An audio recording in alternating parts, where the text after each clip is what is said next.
दोस्तों, क्या आपका जन्म पितृपक्ष के दौरान हुआ है तो आपको शास्त्रों में बताई गई ये महत्वपूर्ण बातें अवश्य जान लेनी चाहिए। दोस्तों, प्रतिवर्ष भाद्रपद माह के शुक्ल पक्ष की पूर्णिमा तिथि से पितृपक्ष का आरंभ होता है। माना जाता है कि पितृपक्ष में सभी पितृगण पितृलोक से अपने प्रियजनों को मिलने के लिए धरती पर पधारते हैं। सभी मनुष्य अपने पितरों को प्रसन्न करने के लिए श्राद्ध, कर्म, तर्पण तथा दान धर्म आदि कार्य करते हैं ताकि उनके पितृदेव उन पर प्रसन्न होकर आशीर्वाद प्रदान करें। श्री कृष्ण के अनुसार पितरों का आशीर्वाद प्राप्त करने वाला मनुष्य कभी अधोगति नहीं करता है, उसकी सदैव ही उन्नति होती है। इसीलिए कोई भी महत्वपूर्ण कार्य शुरू करने से पहले अपने बुजुर्गों का तथा पितरों का आशीर्वाद लिया जाता है। आपको बता दें कि हमारे प्राचीन ग्रंथों में मनुष्य के संपूर्ण जीवन चक्र को 16 संस्कारों में बांधकर उन्हें शास्त्रों के अनुसार विधि विधान से इनका पालन करने के बारे में ज्ञान दिया गया है। गर्भधान से लेकर अंतिम संस्कार तक ये सभी कार्य संपन्न किए जाते हैं। गरुड़ पुराण के अनुसार जो भी मनुष्य जन्म लेता है उसके ऊपर 3 प्रकार के ऋण होते हैं। वो ऋण इस प्रकार है: देव ऋण, ऋषि ऋण और पितृ ऋण। मनुष्य पूजा पाठ करके देव ऋण से मुक्त हो जाता है। दान धर्म और शास्त्रों का अध्ययन करके वो ऋषि ऋण से मुक्त होता है। और तीसरा ऋण वो पितृ पक्ष में अपने पितरों के लिए कर्म कांड करके उतार देता है। जो भी मनुष्य इन 3 प्रकार के ऋणों को नहीं उतारता है उसे भयंकर दुख और संताप का सामना करना पड़ता है। गरुड़ पुराण के अनुसार किसी भी मनुष्य के जन्म की तिथि और समय पहले से ही निर्धारित होती है और जन्म से पूर्व ही उसके मृत्यु का समय और तिथि भी उसके भाग्य में लिख दी जाती है। ये सब कुछ उसके पिछले जन्म के कर्म के आधार पर तय किया जाता है। इसीलिए शास्त्रों के अनुसार व्यक्ति के जन्म की तिथि और समय बहुत ही महत्वपूर्ण होता है। जिस तिथि पर उसका जन्म होता है उसी तिथि के अनुसार उसका भाग्य जुड़ा हुआ होता है। इसीलिए आज हम जानने वाले हैं पितृपक्ष में जन्म लेने वाले व्यक्ति का भाग्य और स्वभाव कैसा होता है। तो चलिए जान लेते हैं। क्या पितृपक्ष में जन्म लेने वाले बच्चे बहुत खास होते हैं? क्या उनके अंदर कोई अद्भुत या विलक्षण शक्ति होती है? सबसे पहली बात, पितृपक्ष के दौरान मनुष्य की पिछली 3 पीढ़ियों के पितृगण उसके घर में पधारते हैं और पितृपक्ष के दिनों में किसी बालक का जन्म होता है तो उसे इन महान आत्माओं का आशीर्वाद प्राप्त होता है। इसी कारण से ये बालक अधिक समझदार और बुद्धिमान होते हैं। दूसरी बात, पितृशक्ति जीवन भर साथ देती है।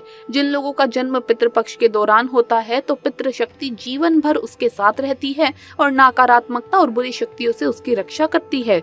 ऐसे लोग जीवन में कभी कभी ऐसे कार्य कर जाते हैं जो अन्य साधारण लोग नहीं कर पाते। तीसरी बात, जिस व्यक्ति का जन्म पितृपक्ष में होता है उनके अंदर डीलर बनने की क्षमता होती है। बचपन से ही समझदारी से और सोच विचार करके प्रत्येक कार्य करने की इनकी आदत होती है और इसी के चलते लोग इनका सम्मान करते हैं। चौथी बात, जिस स्त्री अथवा पुरुष का जन्म पितृपक्ष में होता है वो लोग अपने जीवन में कभी हार नहीं मानते। चाहे कितनी ही मुश्किल परिस्थिति आ जाए ये उसका सम्मान हिम्मत से करते हैं। ऐसा करने के पीछे उनके अंदर मौजूद पितृशक्ति होती है जो उनके मन को ताकतवर बना देती है। पांचवी बात, परोपकार करना। पितृपक्ष में जन्मे लोग परोपकारी होते हैं। ये सदैव ही दान धर्म आदि कार्य करते रहते हैं। इन्हें दूसरों की सहायता करना, भूखों को भोजन कराना अत्यंत प्रिय होता है। ये अपने द्वार पर आए प्रत्येक प्राणी को भोजन अवश्य कराते हैं। ये गुण उनके अंदर पितरों की कृपा से ही प्रकट होते हैं। छठी बात, पितृपक्ष में जन्मे लोग अपने परिवार के प्रति निष्ठावान होते हैं। ये संकट की घड़ी में कभी परिवार का साथ नहीं छोड़ते, किसी चट्टान की भांति परिवार की रक्षा के लिए खड़े होते हैं। सातवीं बात, पितृपक्ष में जन्म लेने वाला व्यक्ति बड़े बुजुर्गों का सदैव ही सम्मान करता है, उनकी आज्ञा का कभी भी उल्लंघन नहीं करता। ऐसा व्यक्ति अपने माता पिता को कभी भी कष्ट नहीं देता। आठवीं बात, यदि किसी व्यक्ति का पितृपक्ष में जन्म होता है और उसका मुख उसके किसी पूर्वज के समान दिखाई देता है तो ऐसे व्यक्ति को पुण्य आत्मा कहा जाता है। ऐसा व्यक्ति संसार में कीर्ति पाता है और बड़े कार्य करता है। नौवीं बात, पितृपक्ष में जन्म लेने वाले लोग बुद्धिमान, कार्यकुशल और चतुर होते हैं। ये अपने पितरों की कृपा से कुल का गौरव बढ़ाते हैं। इनका स्वभाव अत्यंत दयालु और परोपकार करने वाला होता है। ये सदैव ही धर्म के मार्ग पर चलते हैं और कभी किसी का अहित नहीं करते। इन लोगों के अंदर कपट, अहंकार, ईर्ष्या आदि प्रकार के दुर्गुण नहीं होते। ये सभी लक्षण मनुष्य के अंदर उसके पितृदेव की कृपा से ही आते हैं। ये लोग अपने परिवार को सुखी और समृद्ध बनाते हैं। तो दोस्तों, क्या आपका भी जन्म पितृपक्ष में हुआ है? तो कमेंट करके अवश्य बताइएगा।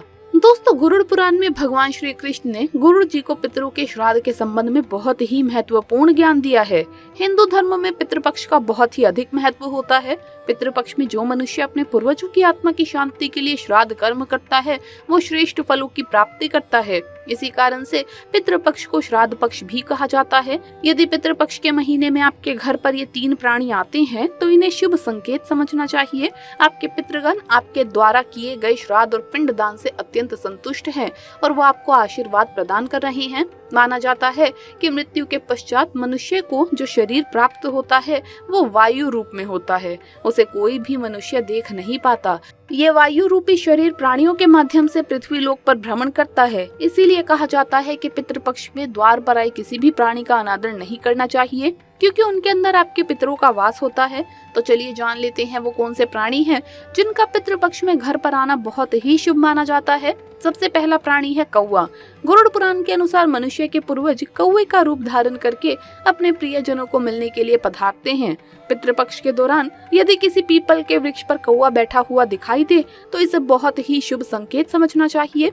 यदि कोई कौवा पितृ के श्राद्ध के दिन आपके घर पर आकर बोलने लगता है, आपके द्वारा दिया गया भोजन और जल ग्रहण करता है, तो ये सभी संकेतों में श्रेष्ठ फल देने वाला संकेत है। आपके पितृगण आपसे अत्यंत संतुष्ट हैं। आपके दिए हुए सम्मान और भोग से वो प्रसन्न है और आपको आशीर्वाद दे रहे हैं, ऐसा समझना चाहिए।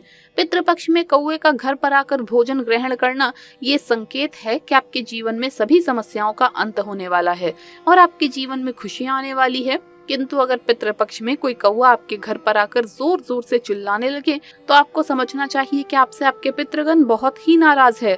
आपको उनकी संतुष्टि के लिए श्राद्ध कर्म करने चाहिए, अन्यथा पितृदोष से भयंकर स्थिति उत्पन्न होती है। दूसरा प्राणी है कुत्ता।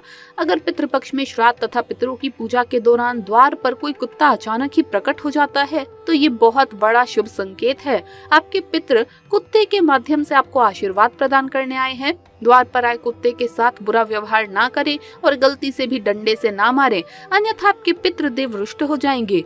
द्वार पर आए कुत्ते को नमस्कार करके उसे भोजन कराएं, आपके पितृ आपसे अत्यंत संतुष्ट हो जाएंगे। पितृपक्ष के दिनों में द्वार पर कुत्ते का आना ये संकेत है कि आपके समस्त दोषों का नाश हो गया है और अब आपके जीवन में सब कुछ मंगल होगा।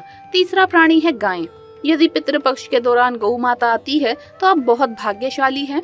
गाय के रूप में आने वाले पितृ बहुत ही पुण्यवान होते हैं। आपके पूर्वजों ने अपने जीवन में बहुत पुण्य कमाए हैं। यदि वो गाय के रूप में आपके द्वार पर प्रकट होते हैं तो इसे सुख समृद्धि का संकेत समझना चाहिए। इसीलिए द्वार पर आई गौ माता का अपमान न करें, उनका आदर करें और नमस्कार करके उन्हें भोग चढ़ाएं। द्वार पर आई गौ माता को हाथ जोड़कर अपने मन की कोई इच्छा प्रकट करें, आपकी वो इच्छा अवश्य ही पूर्ण हो जाएगी, इसमें संदेह नहीं है। यदि आप द्वार पर आई गौ माता को मीठी रोटी खिलाते हैं तो कई गुना अधिक शुभ फल प्राप्त होंगे।